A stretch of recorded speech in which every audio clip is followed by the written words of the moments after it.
संग संग झूम लो शेरों का मैं हूँ शेर यारो। भारत माता की, भारत माता की। आप सभी बच्चों को बहुत बहुत प्यार और मेरे शिक्षकों और मेरे तमाम साथियों को नमस्कार। प्यारे बच्चों, आज यह जो दिन है वे आप लोगों को समर्पित है। आपके लिए एक बहुत ही अच्छी बात कि खुदी को कर बुलंद इतना, कि खुदी को कर बुलंद इतना कि खुदा भी आकर पूछे कि बोल बंदे तेरी रजा क्या है। जैसे कि आप सब लोग जानते हैं, मैं आप सब लोगों के बीच में हर हमेशा कुछ कूल बन के रहता हूँ और आपके बड़ा होते हुए आपको डांटता भी हूँ, दुलारता भी हूँ और बहुत सारी चीज़ों पे आपका इंटरफेयर करता हूँ।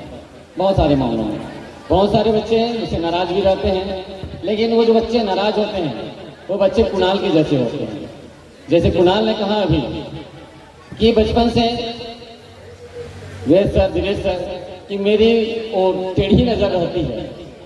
तो मैं बता दूं कुणाल बेटा, आपके जैसे हमारे सभी बच्चों पर टेढ़ी नजर रहती है। तो आपके दोस्त से पूछ लो, क्यों साहब, सही नहीं? और मैं कई बार बोल चुका हूँ कि बहुत सालों बाद एक बहुत ही शानदार टीम हमारे साथ बारहवीं क्लास में फेस करने जा रही है। ये एक ऐसी टीम है जो शुरू से ऑलराउंडर रही हुई है। न सिर्फ ये सब पढ़ाई में बहुत ही होनहार हैं, बल्कि हर क्षेत्रों में चाहे कोई भी काम न दो। और मैं सिर्फ स्पेशल लड़कियों के लिए नहीं बोल रहा हूँ, ये आप लोगों में भी वही बात है।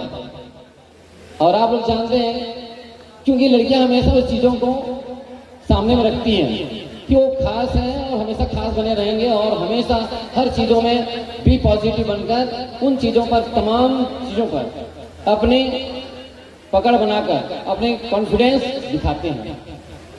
और हम सभी शिक्षकों का मेन उद्देश्य रहता है कि जितनी भी चीज़ें हम आपको करते हैं तो इस सबके आपके भविष्य को लेकर चिंतित रहते हैं। हमारा पढ़ाई, हमारा गेम्स, हमारा प्रेम, हमारा आपका डांटना, हमारा आपका टूर ले जाना और बहुत सारी चीज़ें रहती हैं जिस पर हम आपके साथ खड़े रहते हैं। लेकिन हर चीज़ों में हम अनुशासन को ज़्यादा महत्व देते हैं ताकि आप सही दिशा में जाएं।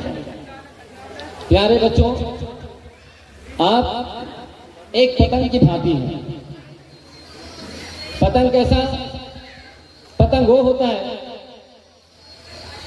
जब किसी हाथ में वो आता है तो उड़ाने वाला जब उसे ऊपर उठाता है तो पतंग कुछ दूर उड़ता है और वह कभी दाएं चला जाता है, कभी बाएं।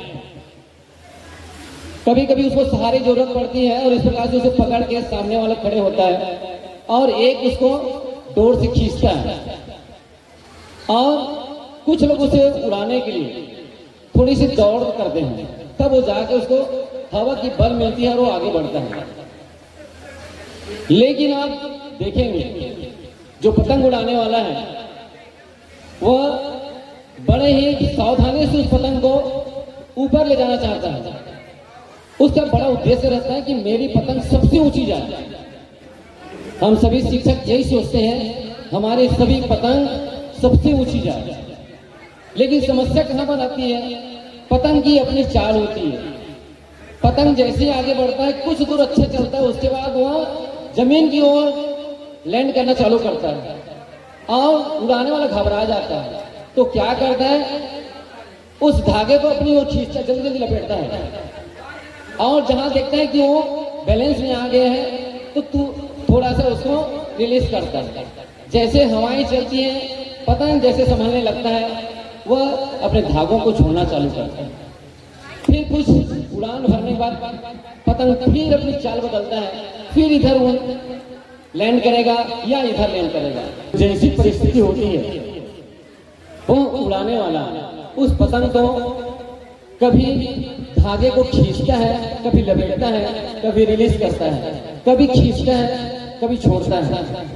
बस शिक्षक ऐसे ही जब हम देखते हैं कि हमारा पतंग ऊंचाइयों की ओर जा रहा है, लेकिन वह पतंग जब जमीन की ओर फिर से लैंडिंग करता है, उस धरातल की ओर फिर से जाना चाहता है, तो वह टीचर उसके लिए सख्त हो जाता है। वही हमारा अनुशासन है, और हम चाहते हैं कि हमारा पतंग आगे बढ़े। हम उस बच्चे को डांटते हैं, हमारा कोई निजी दुश्मनी नहीं रहता है। हम देखते हैं कि वो हमारा बच्चा बाकी बच्चों से वो थोड़ी सा अनुशासन बिगाड़ रहा है, उसके भविष्य की चिंता हमारे दिमाग में टेंशन कर जाती है। उस समय हम आपको डांटते हैं या किसी प्रकार से आपको नियंत्रण करने का प्रयास करते हैं, लेकिन ऐसे में बच्चा समझ नहीं पाता है। वह सोचता है कि यह शिक्षक अच्छा नहीं है, यह मेरे पीछे पड़ा रहता है। लेकिन जिस दिन कुणाल जैसे बच्चे को समझ आता है कि शिक्षक वाकई में सही था, वो उसको दिखाई पड़ता था माँ बाप को और शिक्षक दो ही चीज ऐसे हैं जो इस धरती पर भगवान के रूप में है, जो आपको सच्चे मायने में ऊंचाई की ओर ले जाना चाहते हैं, और दुनिया भर कोई नहीं है, चाहे कितने भी हल्की क्यों ना हो। आपके शिक्षक, तमाम शिक्षक जो आपको पढ़ाते हैं और वो माँ बाप, वही आपको सही मायने में ऊपर ले जाते हैं। अब जरा सोचिए, यदि उस पतंग की जो दिशा है, यदि पतंग की रस्सी टूट जाए तो उस पतंग के साथ क्या होगी? वह पतंग कहीं उड़ेगा और कहीं नदी में, नाले में, कचरे में या किसी पेड़ में लटका रहेगा, या टूट फूट के वह नष्ट हो जाएगा। ऐसे ही बच्चों को भविष्य होता है। जब तक माँ बाप और शिक्षक उसको कंट्रोल में रखे रहते हैं तो वह ऊंचा उड़ता ही है। भले उसको बुरा लगता है कि मेरे पीछे में लोग पड़े हुए करके, लेकिन वह उसको उड़ाना चाहता है, बहुत उड़ाना चाहता है। और जिस दिन वह किसी की बात नहीं मानता, गिर जाता है या उसका साथ छोड़ देता है, रस्सी तोड़ लेता है, तो उसकी दुर्गति हो जाती है। ऐसे ही आप सब लोगों को, आप सब बहुत प्यारे बच्चे, बहुत ही शानदार बच्चे हैं यार। मैं बार बार बोलना चाहता हूँ, आपके अंदर किसी भी प्रकार की क्वालिटी में कोई कमी नहीं है। कोई बच्चा पढ़ने में बहुत ही धुरंधर है, कोई बच्चा खेल में बहुत अच्छा है, कोई बच्चा अपने संस्कारों से अच्छा है, कोई बच्चा अपने कामों से अच्छा है। भगवान ने 5 उंगली इसलिए दिए है, छोटा बड़ा सभी एक जैसे नहीं है। इस एक जैसे होते तो बड़ी समस्या आती है समाज में। हम सब लोग इसीलिए हटके हैं, एक दूसरे से मैच नहीं करते हैं, तभी ये संतुलन बना हुआ है। और आप सबकी क्वालिटी सबके लिए जरूरी है, समाज के लिए जरूरी है, हमारे भारत के लिए जरूरी है। और आपको कभी नहीं सोचना है कि सामने वाला मेरे बारे में क्या सोचता है। आपको यही सोचना है कि यार मुझे बहुत अच्छा बनना है। आप जैसे आज बहुत स्मार्ट लग रहे हैं, हमारे जो कलेक्टर साहब थे वे बहुत खुश हो गए आपके सूट को देखकर, आपके डिसिप्लिन को देखकर, मुझे बहुत अच्छा लगा। और सच मायने में हम सब लोगों को आज बहुत अच्छा लगा।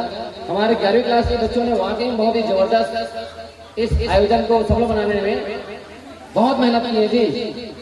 आपने पिछले साल जो मेहनत किए, और आप बहुत अच्छे बच्चे हैं, इस कारण से आप लोगों का अनुकरण करने के लिए इन बच्चों ने एक कदम आगे बढ़ाने की कोशिश की। आपको बड़े भैया, बड़े दीदी करके अनाउंस कर रहा था, है ना, करण दीदी ऐसा करके सम्मानित कर रहा था। बहुत रिस्पेक्ट करते हैं यार बच्चे लोग। इन्होंने आपका काम को और आगे बढ़ाया।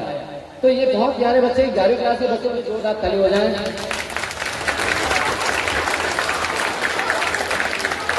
आप तो बेस्ट हैं, ये भी बहुत जबरदस्त बच्चे हैं। और आने वाले समय में हमारे ऐसे ही बहुत ही बेहतरीन बच्चे हैं। हमको डर वहाँ लगता है जब 10वीं क्लास के बच्चे अपना डिसीजन लेना चालू करते हैं। हमारे 10वीं क्लास में अभी बहुत ही शानदार बच्चे हैं, इसकी भविष्य भी बहुत शानदार है। आप इसी इन बच्चों से प्रेरित हो और बहुत अपने जीवन को आगे बढ़ाएं। बेटा, मैं अपनी बात को यहीं पर विराम देने जा रहा हूँ। जाते जाते आपको 10वीं क्लास के बच्चों को और 12वीं क्लास के बच्चों को, आप सब लोगों को आने वाली परीक्षाओं के लिए बहुत बहुत शुभकामनाएं प्रेषित करता हूँ। आप अपने भविष्य में हमेशा आगे बढ़ते रहें और बड़ी बड़ी ऊंचाइयों के पार करें।